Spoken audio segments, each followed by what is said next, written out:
Welcome to Chargers Unleashed. Jake Hefner and Dan Wolkenstein here with you from the LA Football Network. Dan, another week down. We are now in full off-season mode, but we are not slowing down one iota. Last week, we have guests like Asante Samuel on the show, now Trey McKitty. And as DJ Khaled once said, another one. Another one. Another one. Another one. Who do we got on the show today, Dan? Chris Harris Jr. Strap is joining the show. He'll be with us here in a few minutes. Can't wait. Friend of the show. He came on with us last year. Had all kinds of fun with him. Can't wait to catch up with him on all things off-season. What he thinks about this draft class. We're looking forward to this coming year. But before we get into talking to Chris, we're on a first-name basis now. Jake, how are you doing? I'm tired. Tired. It's been a long day. It's been a long week. But I always get up for times like this, especially when it comes to talking to players. You know, we had the draft picks last week. This will be the second time talking to Chris Harris, who, if you hadn't gotten a chance to listen to the show previously, was a fantastic conversation with him. So I'm very stoked to see, what he's been doing over the past year, what he's been doing during the offseason. Again, as you mentioned, Dan, his reactions to the draft picks, what he's excited about in this upcoming offseason. And there were some questions that we didn't get a chance to ask him previously that we're going to ask him this time around. So be very interested to hear these answers. But before we get into that, this episode is brought to you by our friends up at the top, Garrison Brothers. They have a tremendous amount of different kinds of whiskey, bourbon. They have collaborations they do with folks in California. It's so good. The brown stuff, Jake, we were able to enjoy some of that during the draft time. If you know anything about me, you know how much of an aficionado I am with whiskey, bourbon, hell, even scotch, if you want to throw that my way. On the rocks or neat? You know, it depends on how many I've had. Sometimes the ice will just run out, and sometimes I'll just say, screw it. I don't want it. I don't need it. But so it definitely depends on the number of ones that I've down. But yeah, can't knock Garrison Brothers, man. They've done it well. And other than Garrison Brothers, I don't know when the last time was you had a slap and tickle from our friends over at Brewery X. That was the last show. Or no, that was I take that back. That was the scheduled release show was the last time I did one of those. That's right. That, and honestly, the Vocabulary Roulette, the IPA, honestly, is one of my favorite beers these days. So if you have not had a chance to check them out, they're in Anaheim, Brewery X. Shout out, tell them Chargers Unleashed from the LA Football Network sent you. I promise I have not had any. Sent me, sent you. It was for the draft party. Who cares? Yep. Everybody drank it. It was good. Yes. But yeah, so I'm actually really looking forward to this show with Chris. I think there's going to be a lot of questions that we weren't able to ask last time. We'll be able to potentially get in some rapid fire questions, put them on the spot, put them on the hot seat. Gotta love the rapid fire. Yeah. Bold prediction. Do you think we're going to... We're already in bold prediction mode? What bold prediction about the conversation with Chris, because you haven't had it yet. Will we learn something new about this coaching staff that we have not heard before? I'm hoping. There's one question in particular in here that I know that we're going to put forward to him that I'm very interested to hear the answer to this. Just because I want his perspective. He's a veteran, and being on the defensive side of the ball, and now, of course, with Brandon Staley coming in, he's very familiar with both he and Ronaldo Hill. But from some of the things that we've heard Brandon Staley say in some of his interviews about how his quarterback approaches the game and what his strategy is that he wants to prepare his quarterback with, I'd like to see if something similar is done from a defensive perspective, and if any of the coaches have alluded to this thus far. So I can't wait for him to answer this question. And I'm honestly curious too, just like what the difference is like in feel from when he first got to Chargers camp to now, going from Anthony Lynn, now Brandon Staley, Ronaldo Hill. Like, it's night and day, and everybody talks about it outside the organization. But I'm really curious to hear like what folks are thinking about this new coaching staff, the new regime, offseason. It's going to be fun. So when we come back on Chargers Unleashed, we will bring in Chris Harris Jr., your cornerback on the Los Angeles Chargers. Coming up next on Chargers Unleashed. Well, Well, Jake, we are super, super excited for our listeners today. We have a very special guest joining us on Chargers Unleashed. Again, you can find us on Twitter at LAC_Unleashed. But people don't care about that on this episode. Without further ado, let's welcome in our special guest to the episode. The one, the only Chris Harris Jr., 3-time All-Pro, 4-time Pro Bowler, Super Bowl champion. And I don't know if folks know this, but Bixby's own from Oklahoma, he actually varsity lettered in football, basketball, and track, and was all-state in basketball and football back his senior year and won the district title. Chris Harris Jr., welcome to Chargers Unleashed again. Thanks for joining us. How you doing? All doing great, man. Thanks for having me. I love y'all. I love how y'all. These Mondays, I check y'all out. So, man, I love how y'all are in tune with the team for sure. Hey, thank you. Thank you. How are you and the family doing? Everybody safe? Everybody happy? Anything fun happening this summer?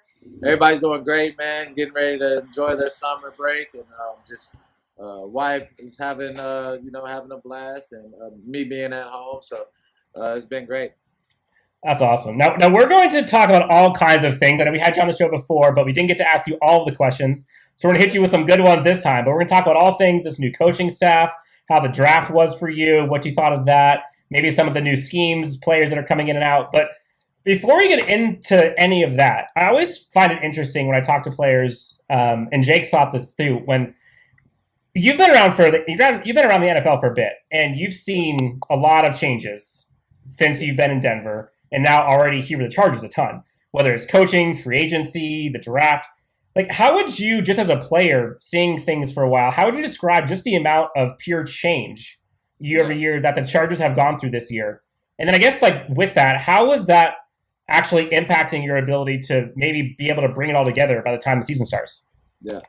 Oh, man, it's definitely been we made just simple changes, you know. We got a lot of the same personnel, you know.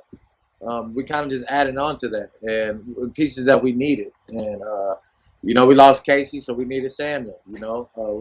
We lost Tevy to the Colts, and we needed left tackle, you know. So it's kind of, I think Tom has done a great job of keeping this team together. We've been building our identity in our OTA meetings, and they've been going great. I've liked the changes so far, and I've liked the draft so far, and I can't wait to meet those boys for sure. Now you've worked with the Chargers head coach Brandon Staley in the past, also Ronaldo Hill. Now you get to reunite with them again. Couple of guys on the special teams coach. So I'm Darius Swinton. So I've been around these guys a lot of these guys for sure. Now you touched on it a little bit there, but what have you seen in terms of just like the overall impact that this new coaching staff has had on the players and you guys? Like, have you noticed a difference? Like, what has it been like since going from Anthony Lynn now to Brandon Staley and team? Oh, it's been great. They're very excited. We had great energy with Gus. Gus was a great D coordinator. I don't want to take anything from Gus. But it just seemed like they needed something new, you know, for me outside looking in, you know, first year with these guys. They needed like a spark or something new. And I think with Coach Staley, I've already told him. I even told him before we left, like they would love this defense. And now they're seeing it now and seeing the different schemes and the different how we take control of the defense. And they're loving it, you know. So I'm seeing them every day. They're out there. They're out there putting in work right now. You know, 7-on-7s going against the offense. They're competing right now. So it's good to see the excitement from those young guys, and it's I think I expect guys to raise their game level, the level of play up for sure. Now, I guess real quick on that, like, are there any specifics in terms of like tangible differences you notice in like the different coaching styles between Brandon Staley at the helm and Anthony Lynn? Like, are people, I don't know if they're resonating better with them, or people are listening, or they're learning more or more engaged, attention to detail, like anything different that you can see right off the bat? Well, Coach Lynn was he was a head coach, you know. I think he was more focused on the offensive side, but for us on the defensive side, you know, Coach Staley, that's what he's the D coordinator along with Coach Hill, you know. So he's in there a lot with us, very involved, you know, compared to last year. You still see your head coach, but he's not involved in the meetings as much, you know, because he was an offensive coordinated coach. So now you see defense. Now we got defense. Now he's always in our meetings, you know, and so that's the main big difference right there. Offensive wise, I would have to ask some of those guys how it is, what's the difference for them. But defensive wise, that's the big difference for sure. Chris, there's a new look secondary for this Chargers team. You and Mike Davis returning for starters. You're going to get Derwin James back this season. Also with Nasir Adderley and now Asante Samuel Jr. and players like Mark Webb coming into the fold. What do you think? What do you think of this revamped secondary, and how much of a difference will we see with this upcoming year with Ronaldo Hill at the helm? Oh man, I think it's going to be great, man. Of course, within this system, it's going to take a little bit of time in the secondary. Make sure we're always on the same page, you know, because it's a lot of different checks and variations in the defense, but hopefully I'll be able to make that easier transition for a lot of guys and speed it up. But they're catching on to it pretty fast so far.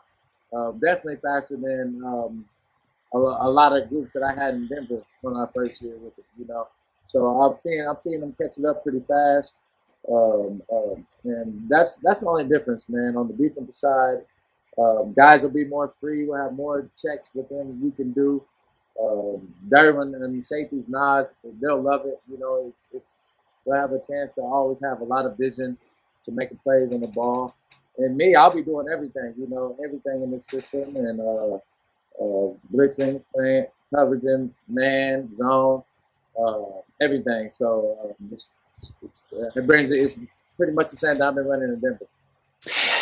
It's kind of a nice segue there into my next question, because I was going to ask, just from your perspective as a cornerback, or even just in general, if you were to speak for any defender that is in this type of a system with coaches like Brandon Staley, with Hill, and now even Ansley coming into there, how can coaches like this, from what you've experienced, how can they affect and alter the identity and even confidence of a defensive player? Yeah. Oh man, just because you have guys that's been around, and they've had great success in this league. And having Coach Hill as our secondaries coach and D coordinator is huge, because we have a guy that, you know, when I came in the league, me and Coach Hill was right there on his way out, so I got a glimpse with him, you know. And but you know, you got a guy that's played in the league. He had success in the league. He played 10 years in the league. So when you're in the back end and you have a guy that has great experience with that and actually made plays, and he's going to coach us and put us in a situation to get the ball. I mean, right there just builds that urgency. It makes you want to go out there and make plays. Gives you confidence. Good. And now this is a question that I was actually very excited to ask you, because I know that even in a short period of time, from what we've heard from Coach Staley in his interviews, he talks a lot about how he likes his quarterbacks to approach the game with a defensive perspective and working his game plan around there. Now, as a defensive player yourself, has there been a similar type of message from Coach Staley or Coach Hill that he's given to the defense to attack the offense in a similar type of a way? Yes, that's that freedom I'm talking about. Is just depending on what the offense gives us, we're able to adjust to that, kind of take away their players, and you know, and game plan. You know, game plan to eliminate these guys, not just coming out and saying we're just going to play this defense and try to figure it out and try to stop it. You know, we're going to actually game plan, try to take away these top guys, try to take away where the quarterbacks wants to throw the ball. You know, try to make them do something different than they haven't done. So that's the art of Coach Staley and his packages that he has. And you've seen the success. I mean, great success with the Rams, and even he was very impactful for us in Denver. So just seeing him progress, you know, seeing the defense progress. I've been with it for a couple of years, but seeing that it's elevating, you know, he's adding different things to it. So that's what even makes me excited, because it's not the same old things. We're kind of adding and changing things to it. Now, you mentioned earlier about the defensive folks on this team, and you mentioned how, like, you think that the coaching staff is going to love this squad. Just curious, like, what is it about the players on this team that you think is so intriguing for any coaching staff? Yeah.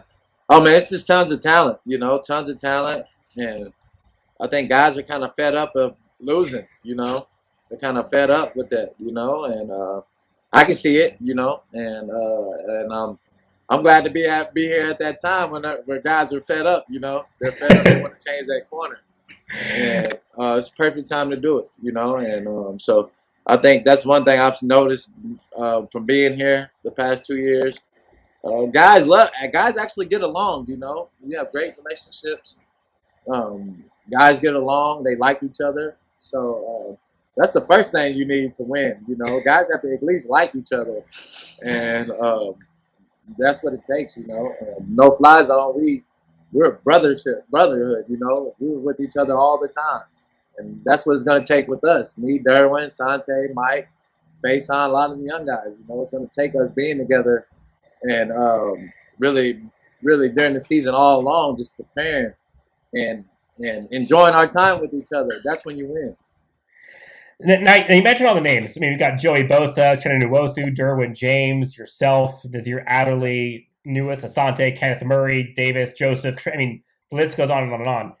Talent-wise, how does this squad on defense stack up with the defenses that you've played with throughout your career? Yeah. Oh, it's definitely right there. It's right there, with me in the past, with having a key, Mike's on his way to trying to be that next level. He's trying to get to that next level. So hopefully he can get there this year. That'll be a big jump. He made a big jump last year, and Derwin James. I haven't played with a safety like Derwin before, so it's hard to compare, in that. I had TJ Ward and Darren Stewart, but they were different. They were different type of safeties than Derwin. Derwin he's different. It's hard to. So being able to play with him in the back end, it'll be something I haven't had a chance to play with somebody like that. Other than Akeem, he was more on the opposite side of me. So I got a guy now that's in the middle there. If they want to throw it there, he can really smack him. But every linebackers all the way around, man. We have it. Guys can cover. Guys can play multiple positions. We're deep. At the linebackers, you got not just two linebackers. You got Kaiser White. People forget about him. He can play safety and linebacker and rush the quarterback. So we have a lot of guys that can play and be able to give us a chance to win. Now, Jake and I both were very, very heavy into the draft, and we were obviously invested, and we're kind of freaking out when we saw things happen. So, Jake, do you want to ask Chris questions about the draft? I feel like we both are itching to hear what he thinks about the draft. I mean, I had the pipe dream scenario. I called it a pipe dream just because I felt that it was such an impossibility to get two players the calibers of Rashawn Slater and Asante Samuel Jr. back-to-back in both of those rounds. I was just curious as far as, because I know that we heard reactions from Justin Herbert when Slater was taken. I know we heard reactions from DJ when Asante Samuel Jr. was taken. So just from your perspective, Chris, I mean, what were you feeling when the draft was going on? Oh, man, just me just being in tune with the team and the game. You definitely understand what we need. And seeing Herbert made a lot of throws last year with a lot of pressure on him, and took a lot of hits. So definitely to get protection for him was major. I think we've done that, not only just with the draft. I'm looking at free agency, I kind of package that all together, as I think everybody should, not just package the draft. Free agency is part of that because, you want to have a great free agency so you can know what to draft, so it's kind of the same. And I think we did a great job picking up Corey Lindsey, picking up some other great D linemen, and other good O linemen. So it's going to be I'm excited about those guys. I'm excited about even the Palmer dude. I mean, looking at him, he could be a stud, definitely a low-key guy at Tennessee that could be a stud. What's the DN number 94 from Duke? Chris Rumph. Yep. I mean, he reminded me of a guy like Coach Staley developed DN from the Bears. Now he went to Leonard Floyd. Rams last Leonard year. Floyd. He reminds me of Floyd. Somewhere he can develop him like that. So I definitely can see excitement in those guys. Hopefully, guys that can get a long career and be able to help us, because especially on special teams, hopefully they can jump right in, be plugged right in, and be able to help us on offense, defense, and special teams. Now, I guess I always find this interesting. So obviously, you got the defensive side of the ball, and Chargers are drafting at 13. and you're seeing a Slater fall. You're seeing like J.C. Horn, and you're seeing Patrick Surtain off the board.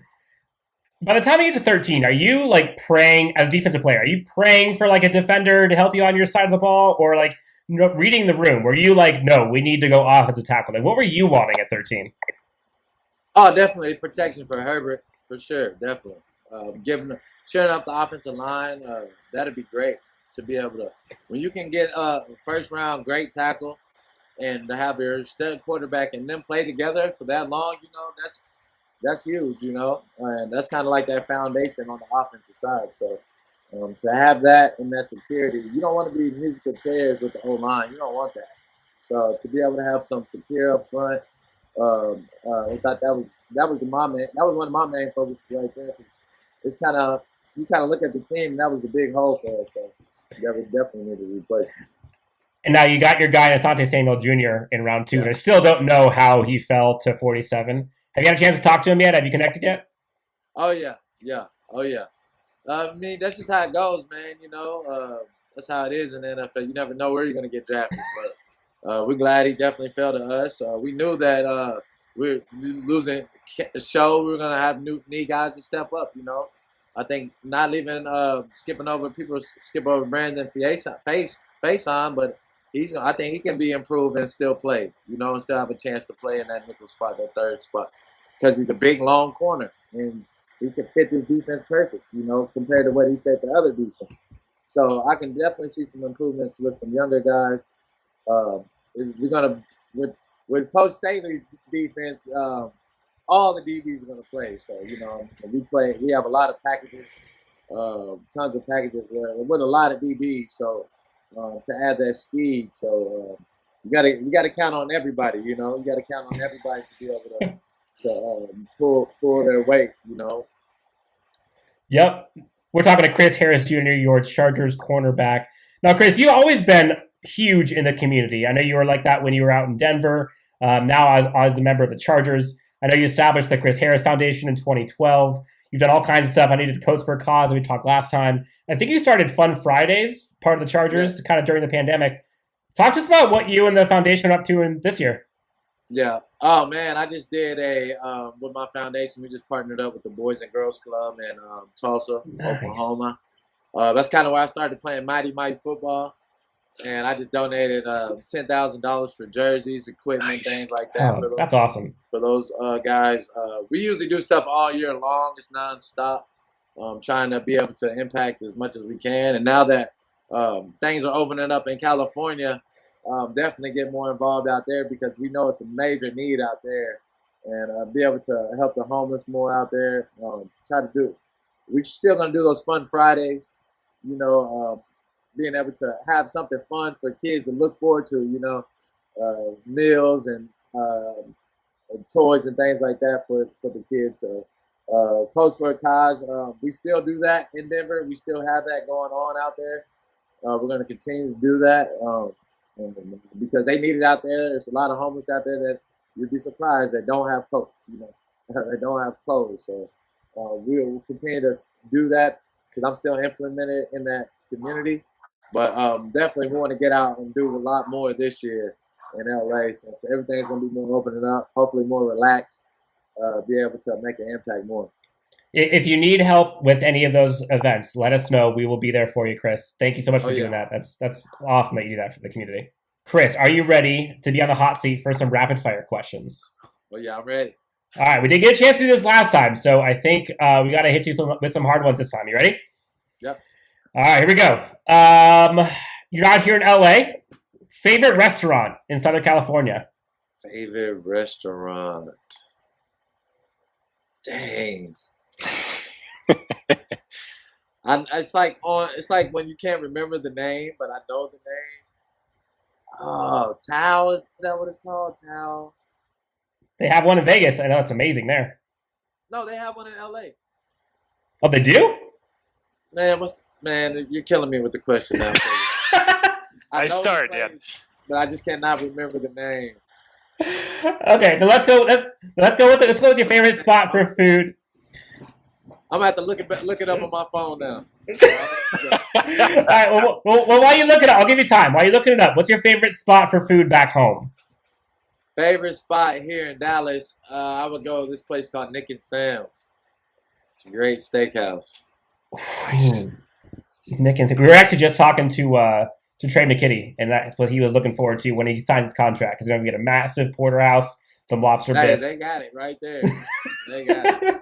Yeah. All right, so we talked about all the Chargers that are going to be on this team. Some of them were not able to play last year, so I'm curious from your perspective, Chris, what player on the Chargers are you most looking forward to see playing in 2021? Oh, Derwin James, easy. Drew Tranquil, too. Them two. I go with both those. Both those guys. But Drew has such a great camp. And I didn't know who he was coming to LA, you know. I knew about Denzel just because you see him hitting us all the time, you know.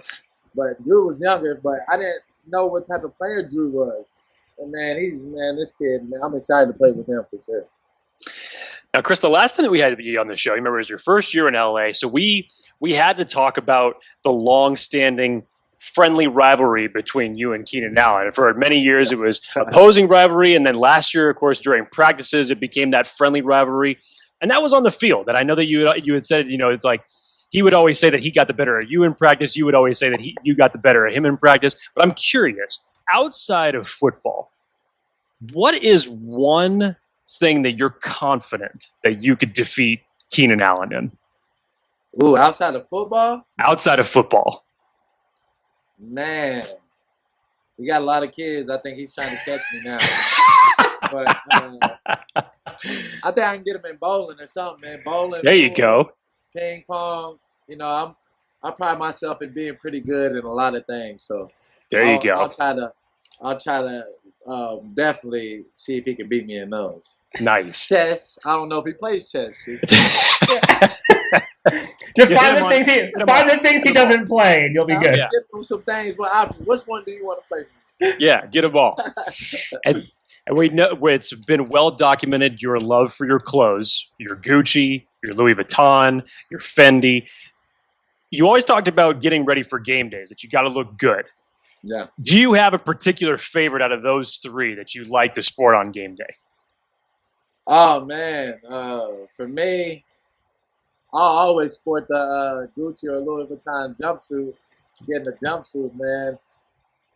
That's especially now since I've had tons of games already where I've had to dress up in suits and things like that. So it's more casual now, for sure. And side note, last year you said that Tyrod Taylor was the best dressed on your team. Yeah. Have you now taken up the crown for best dressed on the team now? Best dressed on the team? I will give it to Nas Adderley right now. Wow. Okay. He goes really hard on his game day prep, so I'll give him credit on it. I've relaxed. I've taken a step back now, you know. So I'll give it to Nas. There we go. Now, I don't know if you're a movie buff, but what is your favorite movie genre? Favorite movie genre? I would say I like thrillers, man. Thrillers. Yes. My favorite all-time movie is The Dark Knight. That's all time. Ooh. That's a good one. Can't go wrong with that. Nope. And then lastly, everybody likes to get hyped up on game day. On Chris Harris Jr.'s playlist, 30 minutes before the game, what are you listening to? Oh, man, 30 minutes? Probably real close to the game. I might listen to some Lil Wayne, Rick Ross, you know, more edgy on the get closer to the game for sure. There we go. Okay, Chris. No Drake. You got to take that out by then. Ooh. Minutes, you know. That's too calm for you. Yeah, it's too calm. You might want to listen to it when you come back in for warm-ups and you're like cooling down. That might be the only time. Fair enough. All right, Chris, you are off the hot seat. Appreciate you going on that for us. Chris Harris Jr., you are a pleasure to have on the show. We are so grateful that you could come on. Happy that you and the family are doing well. Cannot wait to see you guys absolutely ball out this year. Everyone's healthy. Hopefully fans in the stands.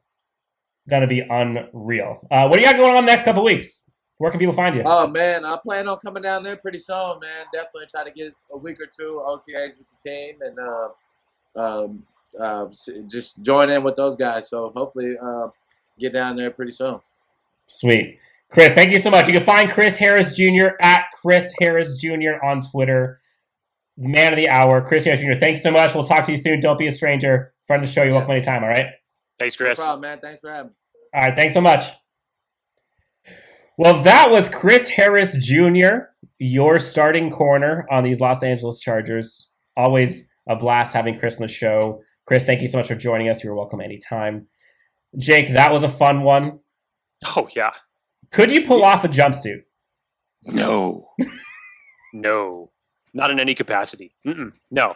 The onesies I could pull off. I've got a nice Christmas onesie that's flannel. And then for New Year's, I do have a nice little tuxedo onesie. But no, dude, jumpsuits. No, I can't pull off the jumpsuits, man.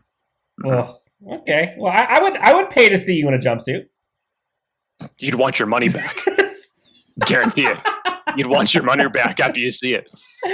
Fair enough. Man, that was so much fun. There was so much that we heard from Chris just in terms of what he sees in this coaching staff, what he sees in this defensive unit, the talent around Justin Herbert himself. And we got to know him a little bit, some of those rapid fire questions. Man, we are having a joy. We're having a ride, and we're going to keep this train rolling because we got another special guest coming on our next episode. Quick tease. But in the meantime, listeners, thank you so much for joining us. Again, you can find us on Twitter at LAC_Unleashed. Subscribe to us on YouTube, on podcasts, wherever you get them. If you want to leave us a review, tell us how you're feeling about what we've done. Would appreciate all the feedback we can get. This episode was brought to you also, Jake, by our friends over at Manscaped. Use the code UNLEASHED. You could save 20% and get free shipping. Just came out with the Lawnmower 4.0. Just got that last Friday, by the way. Fantastic. Have you used it? No. Is it charged? It's definitely charged. I definitely like the little charge holder that it came with this time. Uh-huh. And it has a light. You can do it in the dark. Because that's what we do.